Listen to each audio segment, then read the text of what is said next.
हर खबर पर होगी आपकी पकड़। डाउनलोड कीजिए एबीपी लाइव ऐप। कोरोना की सेकेंड वेव ने दुनिया भर में आतंक मचाया हुआ है। अपने देश में भी यह तकरीबन 1.5 लाख लोगों की जान ले चुका। लेकिन क्या आप जानते हैं, एक और ऐसी ही महामारी ने भारत में 1.5 करोड़ लोगों से भी ज्यादा लोगों की जान ली थी। देश में कफन कम पड़ गए थे। कोरोना की वैक्सीन तो आ ही जाएगी, लेकिन महामारी स्पेनिश फ्लू की दूसरी लहर के प्रकोप, यह सबक याद करना जरूरी है।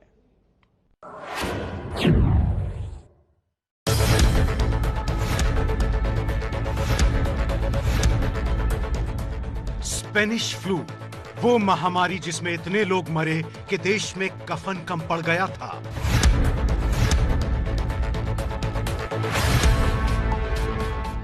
वो महामारी जिसकी दूसरी लहर पहली से ज्यादा खतरनाक थी।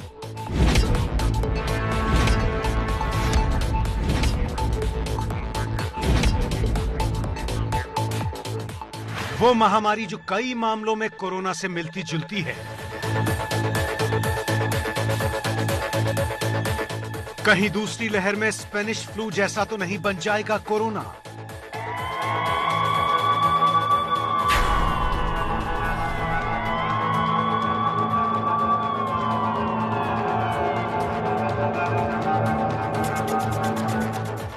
दुनिया भर में कोरोना की खतरनाक दूसरी लहर यानी सेकेंड वेव की चर्चा है, लेकिन आप ये सुनकर दहल जाएंगे कि महज 100 साल पहले ही हमारे देश में इससे मिलती जुलती एक और महामारी से तकरीबन 1 करोड़ 80 लाख लोगों की मौत हुई थी। जी हां, 1 करोड़ 80 लाख। कहीं ऐसा तो नहीं कि आज जब देश कोरोना की बेहद भयंकर दूसरी लहर से जूझ रहा है तो स्पेनिश फ्लू के दौर में मिले सबक हमने भुला दिए। दुनिया भर में अब तक कोरोना से 15,24,768 मौत हो चुकी हैं, जबकि भारत में 1,40,40,000 लोग अपनी जान गंवा चुके हैं। किसी भी महामारी की दूसरी लहर ज्यादा ताकतवर और खतरनाक होती है। स्पेनिश फ्लू ने भी दुनिया भर में 7 करोड़ लोगों की जान ली थी और उसकी दूसरी लहर भी पहले के मुकाबले कहीं ज्यादा भयंकर थी।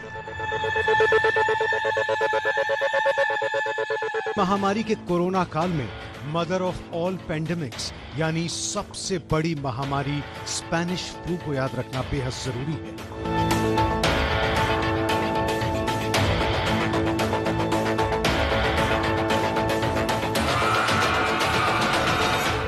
स्पेनिश फ्लू यानी वो महामारी जिसने हमारे देश में राष्ट्रपिता महात्मा गांधी को भी चपेट में ले लिया था, जिसके प्रकोप के शिकार कवि निराला और प्रेमचंद भी हुए, जिसकी वजह से भारत में 1 करोड़ 80 लाख लोग मारे गए थे। ये दिल दहला देने वाली कहानी जानने के लिए हमें इतिहास के पन्ने पलटकर करीब 100 साल पीछे जाना होगा। आज की महामारी कोरोना तो हवाई जहाज के रास्ते भारत पहुंची, लेकिन 100 साल पहले महामारी स्पेनिश फ्लू पानी के जहाज के रास्ते भारत में दाखिल हुई थी। वो साल था 1918। स्पेनिश फ्लू और कोरोना का भले उसका कुछ संबंध नहीं है क्योंकि ये अलग अलग विषाणु हैं, लेकिन किस तरह से पैंडेमिक फैलता है और उसमें हमें क्या करना जरूरी होता है। जैसे उस वक्त भी कम्युनिटी स्प्रेड था, इस वक्त भी कम्युनिटी स्प्रेड है। तो कोई भी वायरस, कोई भी पैंडेमिक जब शुरू होता है तो उसके कुछ दिनों के बाद वो इस फेज 3 में या कम्युनिटी स्प्रेड के फेज में जाता है। आज हम देख रहे हैं कि कोरोना का भी इस कम्युनिटी स्प्रेड कुछ जगह हमें देखने को मिल रहा है। 29 मई 1918 पहला विश्व युद्ध अपने आखिरी दौर में था। युद्ध के मोर्चे से लौट रहे भारतीय सैनिकों का जहाज बंबई के बंदरगाह पर आकर खड़ा हुआ और करीब 48 घंटों तक वहां लंगर डाले खड़ा रहा। स्पेनिश फ्लू के संक्रमण की शुरुआत यहीं से हुई। 13 दिन बाद 10 जून 1918 मुंबई बंदरगाह पर तैनात 7 पुलिसकर्मियों की तबीयत अचानक खराब हो गई। स्पेनिश फ्लू का भी भारत में यह पहला मामला था। स्पेनिश फ्लू के वायरस का नाम H1N1 था। ये वही वायरस है जिसने साल 2009 में दुनिया के कई देशों में स्वाइन फ्लू फैलाया था। कोरोना वायरस की तरह स्पेनिश फ्लू भी मरीज के रेस्पिरेटरी सिस्टम पर हमला करता था। कोरोना वायरस की तरह स्पेनिश फ्लू में भी मरीज को बुखार आता था। कोरोना वायरस की तरह स्पेनिश फ्लू में भी मरीज के फेफड़ों पर ज्यादा असर पड़ता था। ये वही वायरस है जिसने 2009 का स्वाइन फ्लू किया था, उसी का एक स्ट्रेन था। इसको H1N1 वायरस भी कहा जाता है। 1918 में देखा गया था जो ये वायरस आया था, इसकी इन्फेक्टिविटी और मॉर्टेलिटी, इसका फैलाव और इसकी मारने की क्षमता कोरोना वायरस से बहुत ज्यादा थी। इस घटना का जिक्र करते हुए मेडिकल इतिहासकार और लेखक अमित कपूर ने अपनी किताब राइडिंग द टाइगर में लिखा, 10 जून 1918 को पुलिस के 7 सिपाहियों को जो बॉम्बे बंदरगाह पर तैनात थे, खांसी जुकाम की शिकायत पर अस्पताल में दाखिल कराया गया था। ये भारत में संक्रामक बीमारी स्पेनिश फ्लू का पहला मामला था। तब तक ये बीमारी पूरी दुनिया में फैल चुकी थी। संक्रमण बढ़ने पर बहुत खांसी के साथ साथ संक्रमित व्यक्ति की नाक और कभी-कभी कान और मुंह से खून बहने लगता था। पूरे शरीर में इतना दर्द होता था कि लगता था सारी हड्डियां टूट जाएंगी। हालांकि शुरू में जब ये बीमारी कई देशों में फैली थी तो दुनिया भर की सरकारों ने इसे इसलिए छिपाया कि इससे प्रथम विश्व युद्ध के मोर्चे पर लड़ने वाले सैनिकों का मनोबल गिर जाएगा। लेकिन फिर सबसे पहले स्पेन ने इस बीमारी के अस्तित्व को स्वीकार किया और इसीलिए इसे स्पेनिश फ्लू का नाम दिया गया। और यही स्पेनिश फ्लू समंदर के रास्ते जब मुंबई में दाखिल हुआ तो पूरे भारत में फैलते देर नहीं लगी। हालात ऐसे हुए कि लाशों को ढकने के लिए कफन कम पड़ गया था। महात्मा गांधी, प्रेमचंद, कवि निराला जैसे जाने माने लोग तक इसकी चपेट में आ गए थे। साइंस जर्नलिस्ट लॉरा स्पिनी ने अपनी किताब पेल राइडर में मुंबई के एक स्वास्थ्य अधिकारी के हवाले से लिखा, स्पेनिश फ्लू रात में चोर की तरह घुसा और उसने बहुत तेजी से अपने पैर पसारे।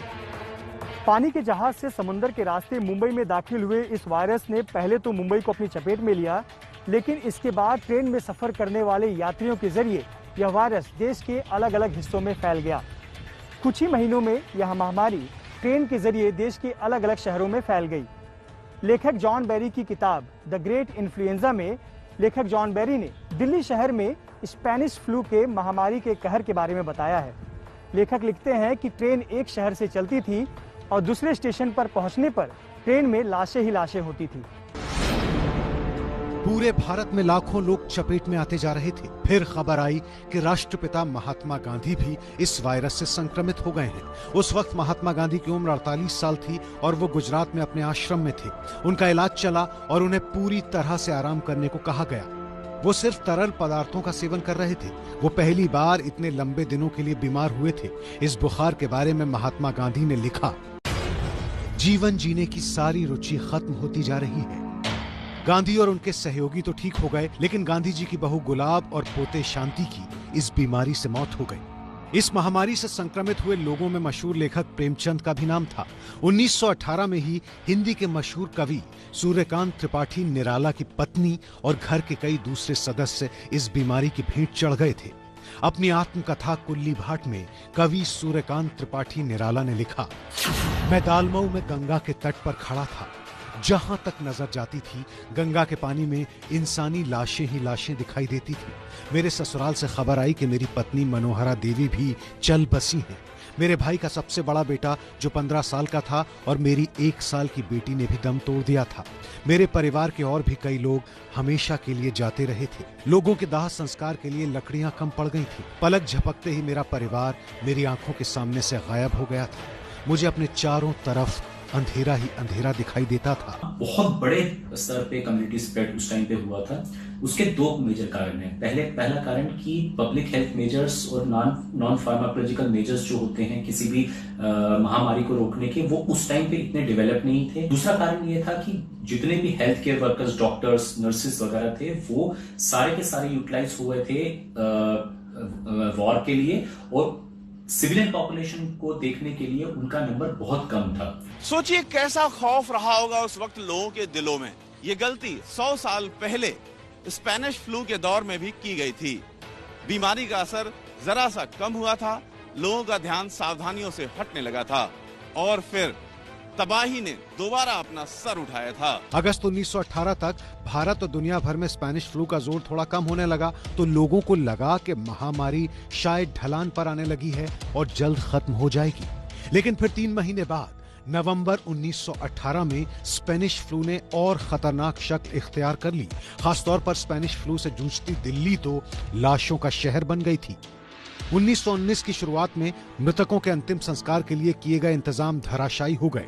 कब्रिस्तान में जगह खत्म हो गई और लाशों को सुपुर्दे खाक करने के लिए 3 गज जमीन ढूंढना भी मुश्किल हो गया। तबाही के जो मंजर दिल्ली ने देखे वो इतिहास की कई किताबों में दर्ज है।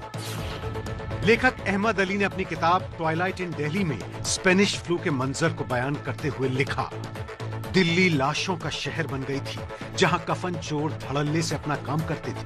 कब्र खोदने वालों ने अपना मेहनताना और कपड़ा व्यापारियों ने कफन की कीमत बढ़ा दी थी। इस मामले में हिंदू भाग्यशाली थे, वो यमुना किनारे जाते थे और मृतक का अंतिम संस्कार करते थे। कई लाशों को तो कफन तक नसीब नहीं हुआ। कोरोना वायरस से मरने वालों के आंकड़ों पर गौर करें तो मरने वालों में पुरुषों की तादाद ज्यादा है, जबकि स्पेनिश फ्लू के दौर में इस बीमारी की महिलाएं ज्यादा शिकार हुई थीं।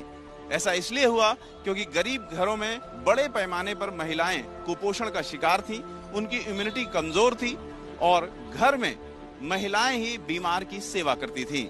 इसीलिए स्पेनिश फ्लू से महिलाओं की मौत ज्यादा हुई थी। इसके अलावा दोनों बीमारियों में कई समानताएं हैं।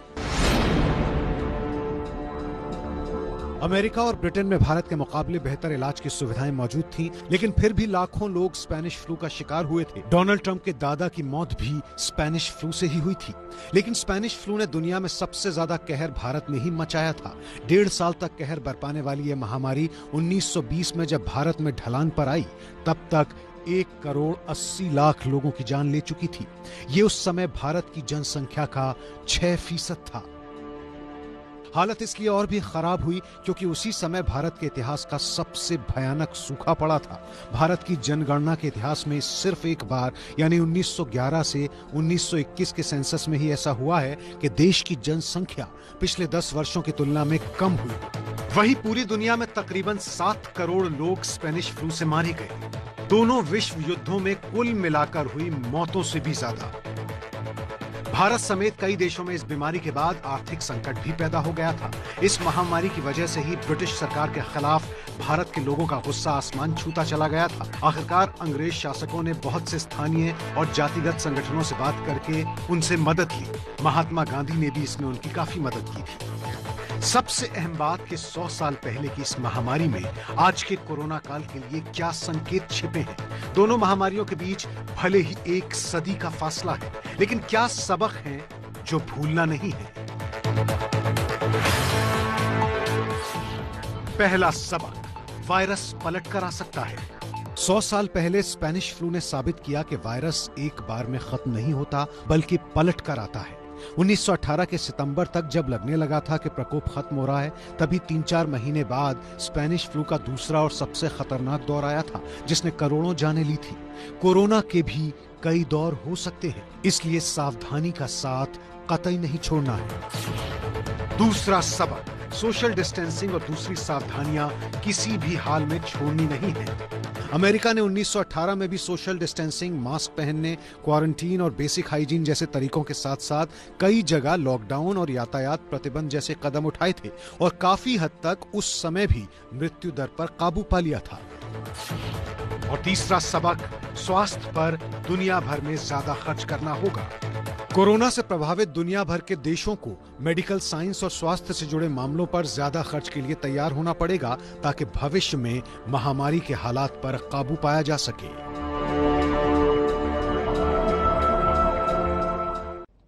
कोरोना वैक्सीन ज्यादा दूर नहीं है। उम्मीद है कि उसके बाद शायद पूरी तरह इस महामारी पर काबू पा लिया जाएगा, लेकिन सावधानियों के जो सबक इतिहास में छिपे हैं उन्हें भूलना नहीं चाहिए। पूरी सावधानी बनाए रखनी है।